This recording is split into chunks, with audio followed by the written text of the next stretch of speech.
Hey, Tom. Vinicius? I guess it's time for us to have a talk. A talk? Exactly. The birds and the bees. You know, when the bird. Oh! What was that for? I wasn't doing anything. Never, ever compare birds to bees. What's your problem, Red? I was just saying that. Don't you ever compare birds to bees. We're totally different. Bees have fairies in their herd. And us birds, we are allergic to bees. I remember back when I was a kid, I was stung by a bee. Okay, son, go outside and play.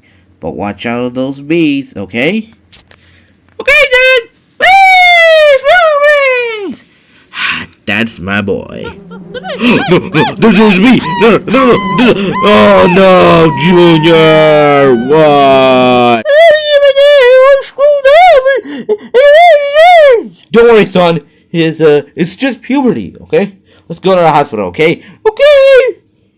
Well, golly, you got problems. You need to go to the doctors or something. You're probably meant to be a moron.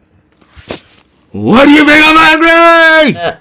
Well, on second thought, I am never gonna learn about the birds and the bees.